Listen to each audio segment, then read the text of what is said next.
Bienvenidos a Por Cuerda Separada. Yo soy Ruth Sánchez. Yo soy Rodolfo Villalobos. Y en esta ocasión vamos a estar platicando sobre la continuación de la serie de derechos humanos, específicamente en el artículo 14 de nuestra Carta Magna.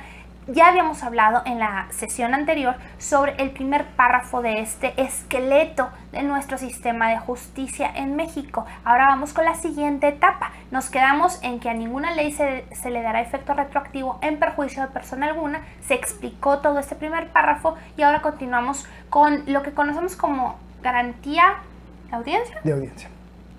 Arrancamos. El artículo 14, segundo párrafo, yo creo que es el que los abogados conocemos de con mayor frecuencia, porque no sé a ti, pero cuando yo llevé la facultad, ese párrafo era de memoria. No, a nosotros De hecho, nos hicieron el 14 era de memoria, porque nos decían los maestros, como bien decías, es el pilar del sistema jurídico mexicano en cuanto a todo el sistema de impartición de justicia. En el segundo párrafo, artículo 14, establece: nadie puede ser privado de su libertad, propiedades, posesiones o derechos, sino mediante juicio, seguido en tribunales tribunales previamente establecidos, en los que decidan las formalidades esenciales del procedimiento y con leyes expedidas con anterioridad a los hechos. Este conjunto de derechos específicos, que son varios, todavía los iremos desmenuzando, se les conoce coloquialmente como la garantía de audiencia, pero es mucho más amplio y creo que la evolución la ha denominado ahora como el debido proceso. Sin embargo, no nada más son esquemas estrictamente procesales. Contiene requisitos para un acto en particular, que es el llamado acto de privación. Dentro de la teoría de los actos del Estado encontramos el modelo general, que es el acto de autoridad. O sea, todo lo que emite la autoridad tiene ciertos requisitos contemplados en el artículo 16, segundo párrafo, primer párrafo, que vamos a ver más adelante.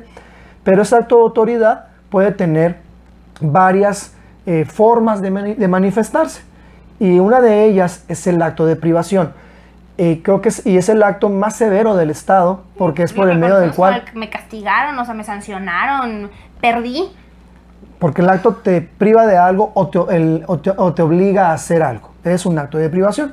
Y entonces se establece que para que el Estado pueda privarte de algo, particularmente establece libertades, propiedades, posesiones y derechos, tiene que cumplirse con ciertos requisitos. Quiere decir que el Estado sí puede hacerlo, pero no lo puede hacer de una forma libre o arbitraria.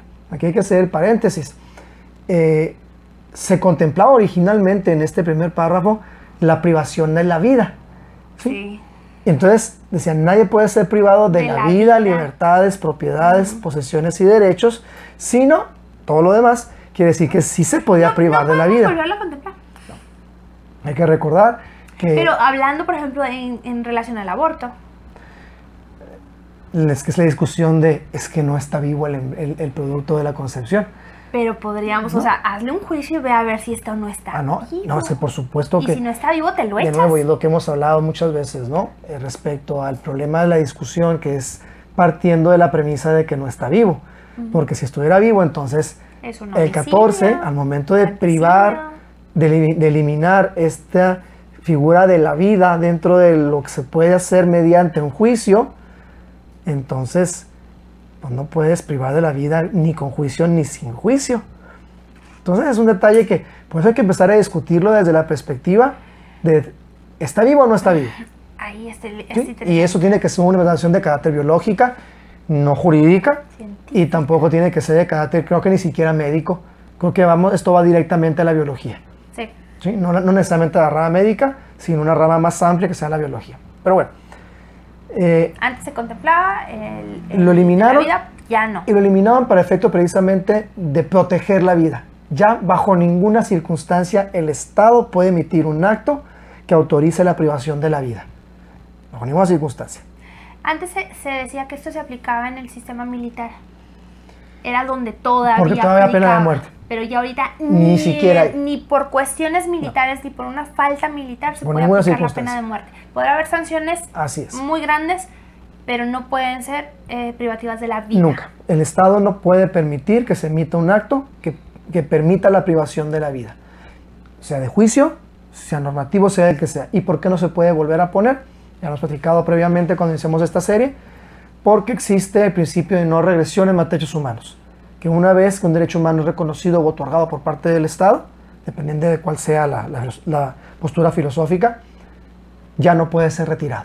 Ya te lo entregué o ya amplié el derecho humano. Ya te lo reconocí hasta ese punto, ya no te lo puedo quitar. ¿Sí? Entonces, ya no podemos regresar la posibilidad de que sea privado alguien de la vida bajo alguna circunstancia. De nuevo, el problema del aborto también entra aquí, pero es otro tipo de discusión. Bueno. ¿Cuándo puede el Estado emitir un acto privativo? De la libertad, de las propiedades, posesiones, y al decir derechos, creo que todos los demás quedan subsumidos y ya no es necesario, como que dijera, tus derechos es suficiente para poder entrar a estos requisitos. Y establece 4 requisitos en particular. El primero, tiene que haber un juicio. Ahora, un juicio es un proceso jurisdiccional. Y aquí entraríamos en la idea de que tiene que ser de carácter de un órgano judicial. Porque luego se dice que pudiera también llevarse a través de un trámite en forma de juicio. Y sí cabe, porque lo que se busca con la idea de que sea un juicio o un acto en forma de juicio es que se garanticen ciertos derechos de carácter estrictamente procesal, particularmente el derecho de defensa. Pero fíjate, ahí también entran excepciones, porque por ejemplo en materia familiar te pueden quitar a los niños sin ni siquiera haber intentado un proceso de juicio en el cual se acredite que no tienes por qué tener a tus hijos. ¿Qué pasa? Es cierto, es una excepción, y esa excepción es derivada del interés superior del menor. Y de nuevo el problema que hemos hablado del abuso, ¿no? Pero es una ponderación, o sea, es una cuestión de urgencia que pudiera poner en peligro la integridad del menor. Si no actúa el Estado de forma inmediata. Y transgrediendo los derechos de los padres, no voy a poder salvaguardar el de los menores. Entonces a lo mejor me voy a juicio, pero hay que se resuelva, se actualiza el peligro que está el menor. Entonces de nuevo, de aquí esta idea de que ningún derecho se encuentra consagrado de forma absoluta y que todos están interrelacionados, la interdependencia, hablábamos al principio de los derechos, y que en algunos casos diríamos, bueno, tiene prevalencia sobre este otro, en este caso en particular, es una excepción. Entonces, primero, que se siga un juicio. Ese juicio tiene que seguirse ante tribunales previamente establecidos. Ya lo hemos comentado, con la finalidad de que sean, o más bien, de que no sean tribunales especiales. El tribunal especial se crea después de los hechos para conocer de un hecho en particular, juzga y desaparece. La idea de tribunales previamente establecidos es que sean precisamente tribunales ordinarios creados con anterioridad para que conozcan de todos los derechos a futuro. Y que sea todos los mismos supuestos encuadrados, ahí entran, y que la gente tenga la seguridad, la población tenga la seguridad jurídica de que no se va a andar eligiendo a ver este sí, este no, este también, posiblemente, o inventándose nuevas cosas. Precisamente. Que tú tengas una certeza de a qué vas, con qué vas y cuáles son las consecuencias. Precisamente porque al crear el tribunal, como un órgano del Estado, es necesario dotarlo de competencia. Y al dotarlo de competencia, desde la perspectiva estrictamente procesal, cuando hablamos de la competencia por territorio, por cuantía, por materia y por grado, se establece entonces de qué es lo que puede conocer el tribunal. Y al establecer la competencia, especialmente en este caso por materia, se dice que todos los casos que encuadren en esa competencia por materia la puede conocer lo puede conocer el tribunal, a efecto de no generar esa certidumbre de, cuándo sí, que el tribunal me toca, quién va a conocer. No, se establece una competencia. Los tribunales pueden conocer de esto. Y el tribunal puede conocer de esto nada más. De hecho, hay una serie de reglas de cómo deben ser los tribunales para ser considerados tribunales ordinarios. Quizá lo vimos haber tocado cuando vimos lo de los tribunales especiales para distinguirlos. Pero igual podemos tocar en este momento. Es un tribunal que tenga competencia. Es un tribunal creado previamente. Es un tribunal que tiene conocimiento general, es decir, conocerá de todos los asuntos que encuadran en su competencia sin tener un carácter selectivo de cada tipo de juicio. Y es un tribunal que sea cercano a la persona. Se le conoce como el Tribunal de la Tierra, y es un tribunal de carácter especializado en el sentido de que no puede ser integrado por legos. Tiene que ser integrado por una persona que tenga conocimiento técnico respecto a la materia que se está conociendo, y estrictamente que sea abogado en un modelo como el nuestro. Pero no bueno. es lo mismo, también hay que aclarar aquí, tribunal especial a tribunal especializado. Es correcto. El tribunal especializado tiene por objetivo tratar asuntos en particular o una materia en particular, y de ahí viene que es especializado porque trata específicamente de eso y se va mejorando en teoría sobre esa materia. Así es. La especialización, bien lo dices, es sobre una materia o un área en particular de una materia, pero conocerá de todos los asuntos que encuadran en esa área concreta. Mientras que el tribunal especial conoce de un caso en particular y desaparece. Entonces, también esa es la diferencia. El tribunal ordinario, independientemente de ser especializado, o sea, un tribunal, digamos, de materia mixta, que conozca materia mixta, eso no desaparece. No. Conocerán de forma indefinida de los casos que les caigan. Sí, y eso es incluso la misma ley y la misma normatividad va haciendo, no, pues sabes que ahora te voy a separar, ¿no? Antes eran juicios, tribunales civiles, ahora son familiares y civiles. Y lo sabes que hay lugares como por ejemplo en la Ciudad de México donde estos son de divorcio incausado, estos son de divorcio contencioso o de las diferentes ramas, o estos son nada más para rentas, o estos nada más para... Pero de nuevo, esa competencia deriva de la ley. Exactamente. Entonces son creados por la ley con una competencia específica para que conozcan de un número indeterminado e indeterminable de casos en la materia correspondiente, a diferencia del tribunal especial, que en la norma que lo crea es para que conozca de un caso, sí, generalmente respecto a una persona, aunque puede ser un conjunto de personas. Es algo como muy específico, ¿no? Es que se crea para algo en concreto, se crea para y no conocer necesariamente de un hecho. Tiene que estar constituido o no tiene que ser un juez necesariamente quien vaya a determinar, que eso es lo delicado de estos tribunales, porque se han visto a lo largo de la historia, ahorita me viene a la mente los tribunales en Cuba, cuando llega Fidel Castro al poder. O sea, eran tribunales del pueblo en donde hacían linchamientos, y eran militares o gente del pueblo quienes estaban decidiendo qué se hacía o qué no se hacía con los traidores de la patria. O tribunales compuestos por jueces, pero de consigna, y encontramos, por ejemplo, los tribunales de Nuremberg. Sí, claro. Eso es el ejemplo del tribunal especial, creado para un caso en particular, juzgar a los criminales de guerra. Por crímenes que no estaban constituidos. Que no eran delitos, no había ley previa, el tribunal se creó después. En fin. Que obviamente que iban a ser culpados. O sea, no, era tribunal de consigna. No, es que, iba a haber que de hecho, nadie. Si analizamos el estatuto de los tribunales de Nuremberg y Tokio, porque se nos olvida también que no nada más fueron alemanes, también fueron japoneses, se generaron con la finalidad de determinar la sanción, porque ya eran culpables. Sí, no se iba a determinar su culpabilidad, era la sanción aplicable, no si eran culpables o no. Culpables ya eran, porque para eso eran prisioneros de guerra. Por eso perdieron la guerra. No, sí, o sea, si hubieran ganado no serían culpables. Entonces, otra cosa sería la historia. Son tribunales creados previamente a que sucedan los hechos. Y luego en el cual este juicio se sigan las formalidades esenciales del procedimiento con leyes expedidas con anterioridad a los hechos. Voy a invertir el estudio o el análisis de dos figuras para pasar primero con las leyes, con leyes que sean expedidas con anterioridad a los hechos. De nuevo estamos hablando de la prohibición a la aplicación retroactiva de la norma. De nuevo es nada más recalcar, pero ahora para efecto del proceso, el principio de irretroactividad.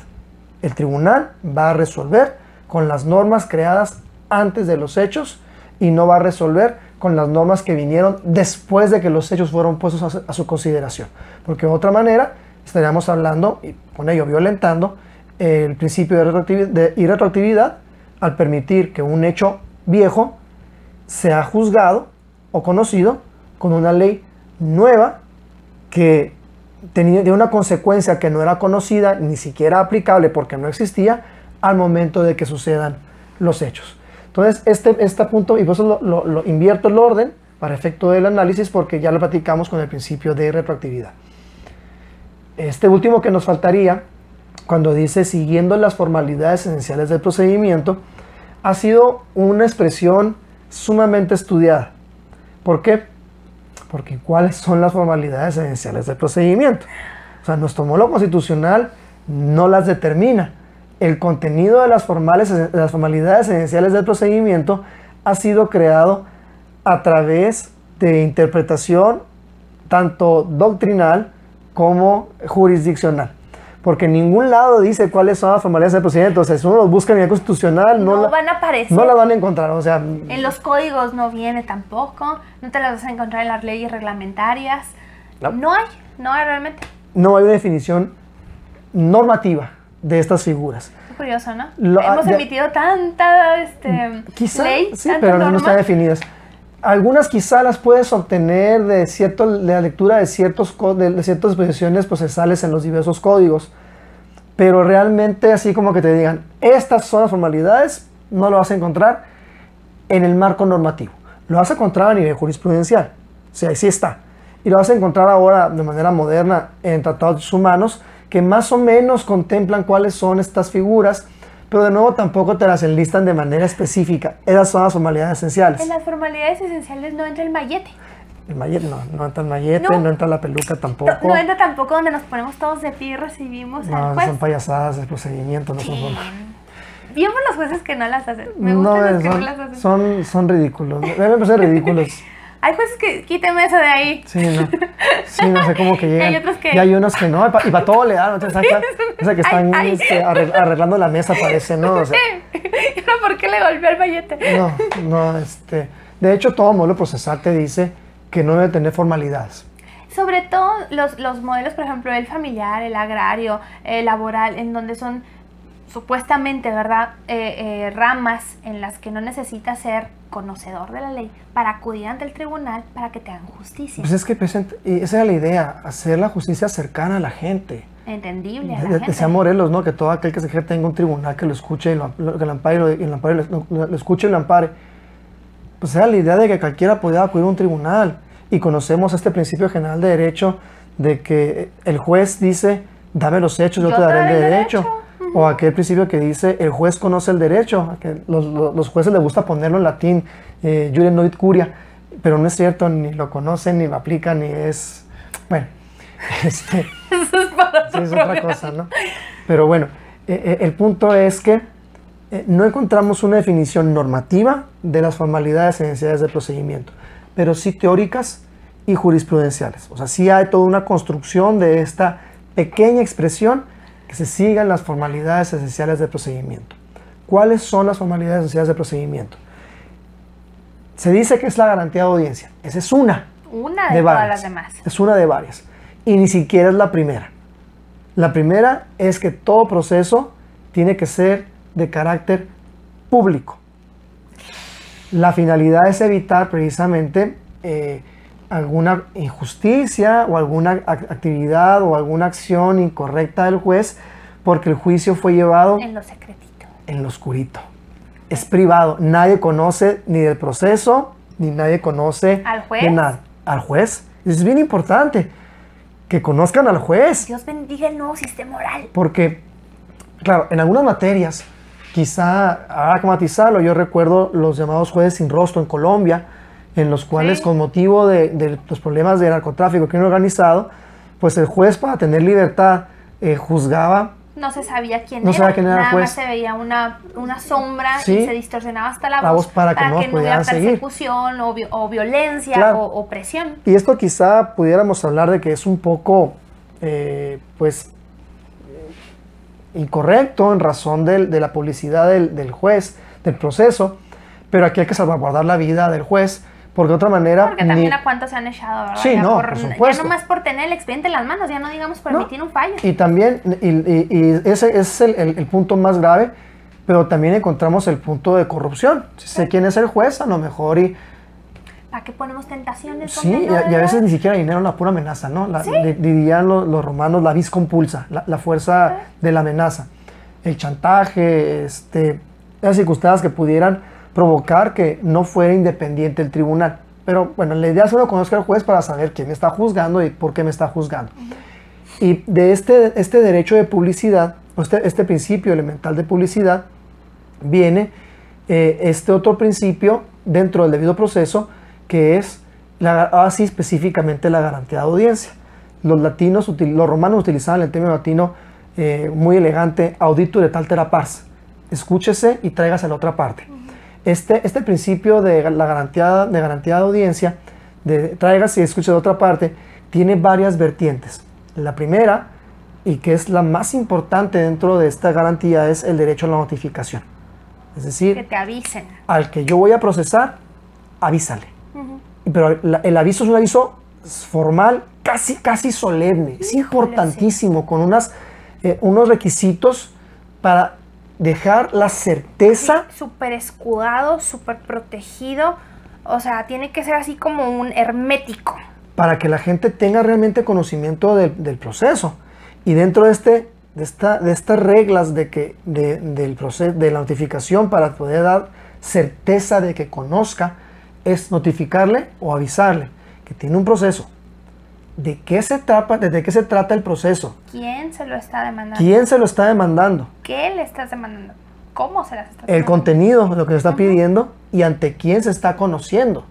O sea, es que tengo que notificar y que quede certeza de que te avisé y te dije ante quién te lo propone, qué te está pidiendo y por qué te lo está pidiendo. Todo, circunstancias de modo, tiempo y lugar de todo el proceso. ¿Para qué? Para que tenga entonces acceso a la debida defensa, que es el segundo elemento de la garantía de audiencia, mi derecho a defenderme. Sí, porque pues yo te puedo oír, ¿verdad? Pero oírte no quiere decir que te defiendas. Defenderte implica proporcionar medios de convicción que te aseguren o que le den la certeza al juzgador de que lo que estás diciendo pues fue real o es real. Esa es dentro del derecho de defensa lo que se le conoce como la oportunidad de probanza. Y además poder argumentar. Es decir, no, espérame, es que lo que está diciendo no es cierto por estas razones. La norma que quieres aplicar no es cierta por estas razones. Y aquí están mis pruebas, que es mi oportunidad de probanza. Y la oportunidad de probanza, así a la vez, se divide en dos cuestiones. Ofrecer pruebas de cargo y de descargo. Las de cargo es para probar mi dicho. Y la de descargo es para desacreditar el dicho de él. Claro. Entonces, porque luego hay un problema a veces con los tribunales. Cuando uno ofrece pruebas, pero las pruebas no van destinadas a acreditar lo que yo estoy diciendo, sino a destrozar, sino a desacreditar lo otro. Y le dice el juez, no, es que tú no probaste tu punto, tus afirmaciones, pero desacredité las de él. No, pero es que no ofreciste pruebas. A lo mejor pude ganarte sin necesidad de acreditar lo que yo dije, pero destrozando lo que tú dijiste. Y vamos a otro caso que es bien común, y es un problema con los tribunales. La rebeldía. ¿Creen que la rebeldía es que ya no puedes hacer nada? Exacto. No, es que tú ya no puedes ofrecer pruebas porque como no vas a la demanda, no tienes hechos, entonces no puedes ofrecer ninguna prueba. Claro que puedo ofrecer pruebas. ¿Pero para qué si no dijiste nada? Para desacreditar lo de él. Son pruebas de descargo. ¿Sí? Y esto lo hemos visto. Ahorita es más difícil porque por los principios de concentración del proceso, en la acusación de la demanda. Si no llevas una cosa, no llevas a la otra. Sí, es difícil que contestes la demanda, porque en la contestación de la demanda se ofrecen las pruebas.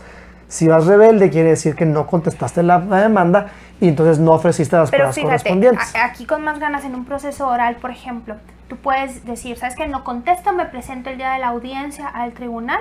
No hay, por ejemplo, en un proceso familiar no hago conciliación, me presento en la audiencia, digo que no quiero conciliar, nos pasamos a la etapa de la depuración del proceso, y aquí sí te ofrezco pruebas. Vaya, a ver qué nada más el criterio del juez. Porque a ver qué tan amplio si el juez te dice, es que tenés que venir con la contestación de la demanda, entonces pues ya no puedo hacer nada, pero si te dicen, pues ofrézcalas.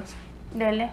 Entonces, porque por ejemplo, en materia laboral sí funciona así, porque la segunda parte de la audiencia inicial es ofrecimiento y admisión de pruebas, porque las pruebas no se ofrecen en la demanda, en la acusación. Entonces puedes irte rebelde, ir a la audiencia y, por ejemplo, llegar tarde, por ejemplo, la primera fase, llegas a la audiencia, pero llegaste tarde, ya va cerrada la fase de pruebas de excepción, de demanda y excepciones, y entonces, pero sí puedo entrar a la segunda fase, en teoría, porque también las juntas dicen, no, ya no se puede. Porque también bajo eso tú puedes estar diciendo, bueno, yo llegué a la etapa y está la confesional, ¿no? Por ejemplo, o los testigos. Tú puedes intervenir en la audiencia en esas etapas, aunque no hayas presentado, oye, tengo derecho a repreguntar. Claro, ¿para qué? Porque voy a poner en evidencia que el testigo es falso, que en la confesional los hechos no se ven así. O sea, hay elementos, porque la oportunidad de probanza, si bien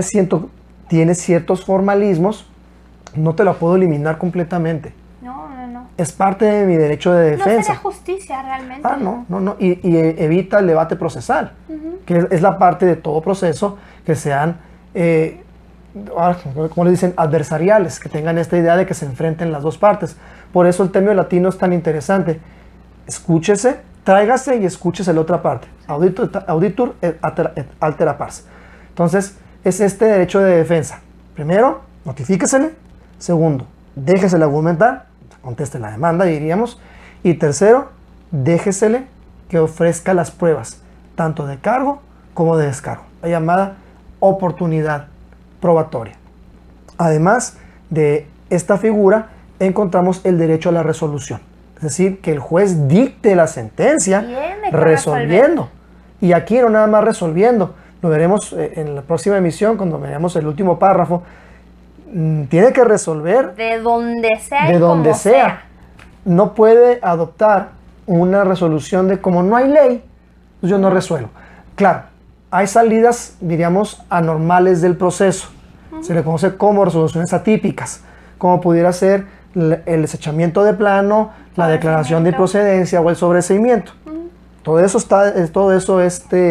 es una terminación atípica del proceso, pero se está resolviendo de una manera u otra, ya sea como una sanción procesal, como puede ser también la caducidad de la instancia.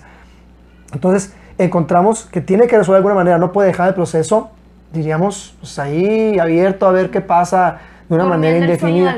De una manera indefinida. Tiene que resolver. Y tiene que resolver aún y cuando no haya elementos para resolver. Y tiene que resolver aún y cuando no sea socialmente correcta la resolución. Ah, no, por supuesto. O sea, ¿sabes qué? Es que no hay pruebas, es que no puedo culpar, es que no puedo condenar, es que resuelve. Tiene que resolver.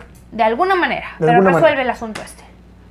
Y derivado de este principio, este elemento de resolución, es que entonces tiene que haber dentro del proceso un sistema recursal.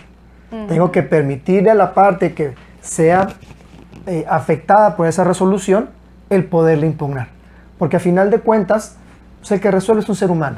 Y está bien porque también te da un balance aquí. El que el juez dicte una resolución y sepa que va a ser revisado también te obliga a que tú como juez te esfuerces en hacer las cosas de una mejor manera. Bueno, en teoría, porque sí, ya también hemos visto ahora que no ayuda mucho, pero en teoría estás hablando de que va a haber un superior que te va a revisar, un superior que va a estar supervisando eso, y que tú como ciudadano puedas decir, ¿sabes qué? Por la metida de pata pues no tengo por qué pagar los platos rotos, o sea, revísenlo, dame otra oportunidad para poder sacar esto adelante. A final de cuentas, el juez como ser humano es falible. Sí, claro. Y puede haber muchas circunstancias que puede tener esta forma de resolver el juez: incompetencia, ineptitud, indolencia, error de apreciación de las cosas, cierta parcialidad. Y ni siquiera tiene que ser una parcialidad manifiesta, sino puede ser una parcialidad derivada de condiciones personales. El juez se identificó con el asunto, el juez conoce a las partes, hay algo. Entonces es necesario establecer un mecanismo que nos dé cierta certeza, porque tampoco es completamente infalible el modelo, de que alguien va a revisar lo que hace el inferior, pues para dar la oportunidad de que efectivamente estamos actuando conforme a derecho. Fíjate que ahorita se me está ocurriendo precisamente hablando de que el juez podría no estar inclinado cuando conoce, ¿no?, de un asunto. Nada más que ahorita el juicio oral pues no te permite hacer eso, pero que taparas, ¿no?, que digan las partes, o sea, no te diga el demandado y el actor, pero que no haya si es hombre, si es mujer, si reclama, y eso te permitiría también de alguna manera ser mucho más libre, o a lo mejor en la revisión, que revisara el... Sería una excelente idea, nada más que díselo eso a los pero ¿a poco promotores. No sería muy interesante? Sería muy interesante porque realmente generarías un esquema de igualdad, pero dile eso a los promotores de la perspectiva de género y entonces te van a decir no, porque entonces no estoy tomando en cuenta las condiciones históricas de la mujer. No, yo lo sé, pero te digo, o sea, que te escuchen ellos a ver qué opinan. Escúchenme, por favor, y los espero para debatir el punto. Será muy interesante porque efectivamente eso puede romper en muy buena medida el esquema de igualdad. Sí. Entonces, si vas a generar un esquema, si quieres, y aquí en la idea de los tribunales, el derecho a la igualdad procesal, que lo platicamos en otra emisión, si quieres establecer un modelo que no tenga igualdad procesal, por motivo que sea, plásmalo en la ley. Sí. No lo dejes como criterio. Sí, no, o sea, no va a haber igualdad procesal. Sí, Si es plasma la fulano ley. de tal y se sitúa en eso, Sí, así vas a así resolver. es, ¿no? Ya y es- nos quitamos el estar viendo a ver cómo maniobramos con el riesgo de que no hay una certeza jurídica, una Es que seguridad ese es el jurídica para problema. las partes. Ese es el problema. O sea, si tienes, depende de lo que tengas debajo del cuello, te juzgo. Ese es el Oye, problema. No, o no nada más tus condiciones biológicas, sino también tú perteneces a un grupo social determinado, Ajá. porque si es indígena, si son Sí. niños, si son ancianos, si son X, tiene una connotación distinta. Entonces, vamos a que quitando los la niños máscara. lo entiendo. Sí, Los pero, niños lo pero mira, entiendo perfectamente. indígenas, tercera edad, Ya. mujeres, géneros distintos, Grupos de... la comunidad LGTB más Y todos y sus todos. derivados. Dice uno, espérate, ¿por qué atenderlas distintas? Es que pobrecitos. ¿No Es sabes qué? perspectiva de género. No lo dejes al criterio del tribunal. No, Ponlo en la ley. Sí, nos quitamos de... Ponlo en la ley. Ya de perdida sé que si me voy a echar un tiro con alguno de este Yo tipo... conozco cuáles ya son, sé de qué cuáles son las golpes me reglas. van a dar, ya sé ¿Cómo, dónde me van a cómo pegar. es la materia laboral? La materia laboral dice muy claramente, al trabajador tiene estos beneficios. Sí, pues ya sé que porque es trabajador, yo Ajá. llevo las de perder, me van a dar los golpes Ya más sabré, duros. ya sabré cómo me defiendo, sé ya que buscaré la no- manera de ajá. hacer las cosas. Pero no lo hagas a criterio porque eso permite el abuso de en este caso sí y en este caso no. En este caso voy a subir un poquito más, en este caso voy a O darte deja menos. tú que no nada más de un tribunal, sino que de un tribunal a otro varía. Entonces Claro. estás diciendo, es que suerte, o El es que es criterio del a ver tribunal. dónde te cae. No, espérate. Me los igualas a todos Así es. y dime con todas sus letras que le vas a dar beneficios por ser Sí. de tal sexo, de tal Sí, género, de de tal tal- condición. ¿Y ya? Y ya, pues yo ya sé de cabos que no Ponlo- me meto en ese ponlo lío ahí. o me meto con esas condiciones. Todo esto es lo que se le conoce en su conjunto como el debido proceso. Y es un elemento importantísimo dentro del modelo jurisdiccional porque si no se cumple con el debido proceso en cualquiera de sus elementos, entonces el proceso no cumple, el acto no cumple con los elementos para ser constitucionalmente válido desde la perspectiva de un acto de privación Y entonces se Sí, tiene yo- que echar para atrás. y volver a empezar. ¿Sí? Y no son argumentos Y leguleyos posiblemente ni ya no legales. puedas volver a empezar. Así es, porque a lo mejor pudiera haber, ya cambió las circunstancias.